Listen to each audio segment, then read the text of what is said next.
ఓం సత్యమం అండి. ఓం సత్యమం స్వరములో ఉన్న మాటలు మనసుతో ఓం సత్యమోం మదర్ ఇండియా ఛానల్ అమ్మ కనకదుర్గమ్మ ఛానల్ నీతో నాతో మనమందరితో ఈ ఇండియా ఏంటండి మాట్లాడుతుంది, ఏం మాట్లాడుతుంది నీతో నాతో మనందరితో?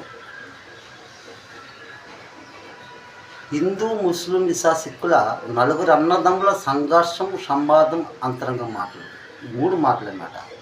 చూడండి, ఈ మూడు రంగులు అవునా కదండి. ఒకటి హిందూ, ఒకటి క్రిస్టియన్, ఒకటి ముస్లిం. ఈ మూడు రంగుల మధ్యన ఈ చక్రం అన్నమాట. అదే అశోక్ వీర్ చక్రము, ఓం జయ శ్రీ జగన్నాథ్ చక్రము, కృష్ణుడు చక్రము. ఎలా తిప్పితే అలా కడతాడు, అవునా కదండి. అయితే ఈ హిందూ ముస్లిం ఈసా సిక్ నలుగురు అన్నాను కదా, అక్కడ మూడు రంగులు ఉన్నాయేంటి? ఒకసారి మీ మనిషితో మాట్లాడండి. మూడు రంగులు ఉన్నాయి ఏంటండి? అక్కడ నాలుగు ఉండాలి కదా రంగులు. అదే కమాల్ మాటలు, స్వరములు ఉన్న మాటలు. ప్రతి ఇంటిలో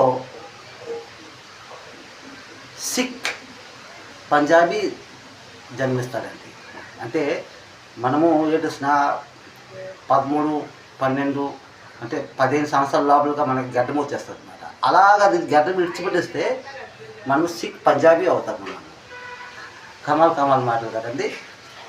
అందులో సిక్, పంజాబీ, క్రిస్టియన్స్, ముస్లిమ్స్ మూడు రంగులు. అంటే ఈ నాలుగులో మూడు ఉందన్నమాట. కమాల్ మాటలు.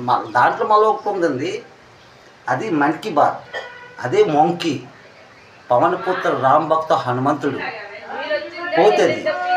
అది హిందూ ముస్లిం ఇసా సిక్ నలుగురు అన్నదమ్ముల దానికి వెళ్తుంది. అదే మన భారత్ పోలీస్ పవన్ పుత్ర రామ్ భక్త హనుమంతుడు.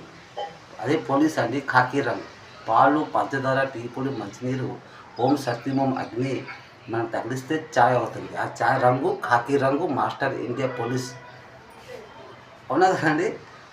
అది ఆ పోలీస్కి భేదం ఉండదండి, ఆ కోర్టుకి భేదం ఉండదు, అందరి దగ్గరికి వెళ్తుంది. ఇది భారత సంవిధానానికి సమాధానం ఇచ్చే ఏకైక మాత్రం ఛానల్ అండి ఈ ఇండియన్ గురు ఓం సత్యం. అవునా కదండి. అయితే దేవుడు ఒక్కడే. అందులో సంఘర్షం సంవాదం అంతరంగం మాటలో మనకు 3 సిలువలు ఉన్నాయి చూడండి. క్రిస్టియన్స్ అందులో INRI ఇంటి రాస్తున్నారు. అందులో 2 ఐలు ఉన్నాయి చూసండి. అదే మా ప్రభువు 2 కళ్ళు అండి. అదే ఎన్ ఉంది, అదే నాదు నారాయణ, అదే రా ఉంది రాజా యేసు మహారాజు గారు. ఇది సంఘర్షం